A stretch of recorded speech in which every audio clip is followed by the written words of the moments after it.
या कुक्षि विवरे कृत्वा स्वयं रक्षति सर्वतः नमामि जननीं देवीं परां प्रकृतिरूपिणीं कृच्छ्रेण महता देव्या धारितोऽहं यथोदरे तत्प्रसादात् जगद्दृष्टं मातर्नित्यं नमोऽस्तुते पृथिव्या यानि तीर्थानि सागरादीनि सर्वतः वसन्ति यत्र तां नौमि मातरं भूतिहेतवे మాతృదేవో భవ పితృదేవో భవ.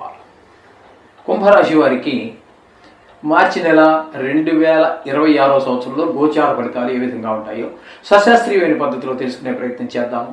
కుంభరాశి వారికి జన్మంలోనే రాహుగ్రహం పూర్తిగా నెలంతా, బుధుడు పూర్తిగా, కుజుడు పూర్తిగా, రవి పాక్షికంగా అంటే 14వ తారీఖు వరకు, తదుపరి మకరం అంటే సంక్రమణం చెంది కుంభం నుంచి మీనంలోని ప్రవేశిస్తారన్నమాట.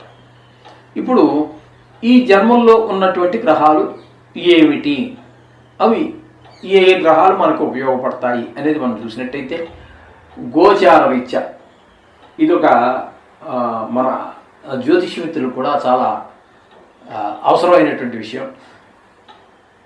ఒక్క శుక్రుడు తప్పితే జన్మంలో గోచార రీత్యా ఏ గ్రహము యోగించజాలదు. మన జ్యోతిష మిత్రులు కూడా తెలియజేస్తున్నాను. ఇది అంటే మీకు తెలియదని కాదు, మరొకసారి నేను రిమైండ్ చేస్తున్నాను అంతే. గోచార రీత్యా జన్మంలో ఏ ఒక్క గ్రహము యోగించజాలదు. కాబట్టి రాహు, బుధుడు, కుజుడు, రవి 14 రోజులు కూడా మనకి దురాలోచనలు, దుష్ట ప్రవర్తన వైపు ఆకర్షితులయ్యే ఆలోచనలు రావటం, కొంతమంది చెడు ప్రవర్తనకి లోనైపోయే అవకాశం కూడా ఉండే అవకాశం ఉంటుంది. కాబట్టి తన్ను తాను కంట్రోల్ చేసుకోగలగాలి, ఇది గమనించాలి. ఈ తర్వాత ఈ రవి 14 రోజులు మనం చెప్పుకున్నాం కదా, మరి 15వ తారీఖు నుంచి ఆయన ద్వితీయ స్థానం అయినటువంటి మీనంలో ప్రవేశించారు. అప్పుడు ఏమైనా యోగిస్తారా? లేదు. అక్కడ 3 గ్రహాలు ఉన్నాయి ద్వితీయ స్థానంలో. రవి ఒక 17 రోజులు ఉంటే, శని పూర్తిగా ఉంటే, శుక్రుడు 25 రోజులు అక్కడ ఉంటున్నారు. ఆ తదుపరి ఆయన 3వ స్థానంలోకి వెళ్తున్నారు సంక్రమణం చెంది. ఇక్కడ మనం చెప్పుకోవాల్సింది ఏంటంటే రవి 2వ స్థానంలో కూడా ఆయన, శని అక్కడ ఉన్నారు. కాబట్టి శని 2వ స్థానంలో ఎప్పుడైతే ఉన్నారో వీరికి ఏలినాటి శని 2వ స్థానం కాబట్టి ధనానికి తప్పకుండా ఈ రవి, శని ఇద్దరూ కూడా ధనానికి లోటు వచ్చేటటువంటి విధంగానే వారి యొక్క ఫలితం ప్రభావం మన మీద ఉంటుంది. ఇక 3వ గ్రహం శుక్రగ్రహం 25 రోజులు ఉంది. ఆయన మాత్రం ద్వితీయ స్థానంలో ధనానికి లోటు లేకుండా, వాళ్ళిద్దరూ ధనానికి లోటు ఉండేటట్టుగాను, కుటుంబంలో ఎవరికి ఆనందం లేని విధంగా వాళ్ళు ప్రయత్నం చేస్తుంటే కుటుంబానికి ధనానికి లోటు లేకుండా ఉండడానికి ఈయన వంతు కృషిగా కుటుంబంలో ఆనందం ఉండే విషయంగా శుక్రాచార్యుల వారు వారి ప్రయత్నం ఆయన చేస్తూ ఉన్నారు. తదుపరి 6 రోజులు 3వ స్థానంలోకి వెళ్తున్నారు. అక్కడ కూడా శుక్రుడు పూర్తి యోగాన్ని ఇస్తున్నారు. ఎందుకంటే అందరి యొక్క సహాయ సహకారాలు వచ్చేటువంటి అవకాశం ఉంది.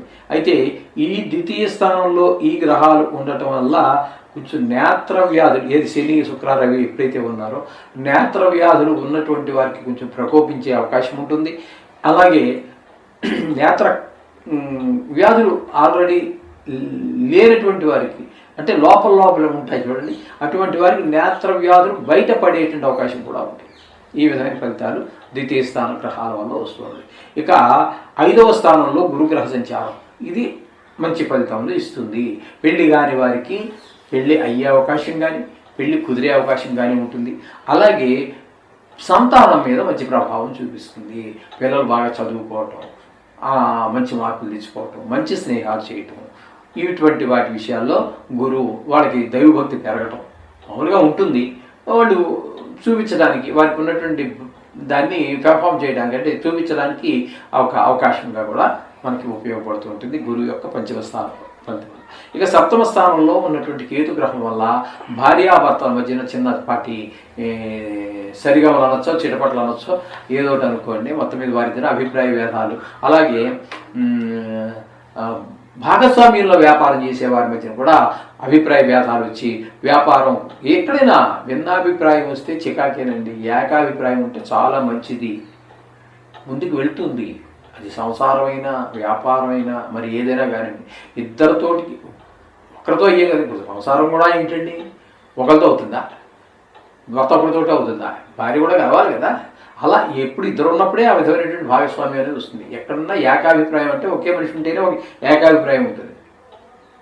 కాబట్టి ఇక్కడ భార్యాభర్తలకు సంబంధించి భాగస్వామ్యంలో అంచేత ఎక్కువ మందితో కలిసినటువంటి వ్యవహారం కాబట్టి ఇక్కడ వారి మధ్యన కొంచెం అభిప్రాయ భేదాలు వచ్చే అవకాశం ఉంది. తద్వారా అభివృద్ధి కుంటుపడుతుంది. ఇంట్లో సంసారం అయితే సంసారంలో ఆనందం కొరవడుతుంది.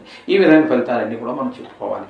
ఈ విధమైన ఫలితాలు కాబట్టి వీరికి నిజంగా చెప్పాలి అన్నట్టయితే ఒక్క శుక్రుడు ఒక్క గురువు రెండు గ్రహాలండి అనుకూలంగా ఉన్నటువంటి, ఇంకే గ్రహాలు అనుకూలత లేదు. కాబట్టి వీరు కొంచెం జాగ్రత్తగా ఉండటం, ధన విషయంలో కానీ మాట విషయంలో కానీ ప్రతి విషయంలోనూ తగిన శ్రద్ధ తీసుకుంటూ ప్రతిరోజు నవగ్రహాలను ప్రార్థించండి. శుభం భూయాత్.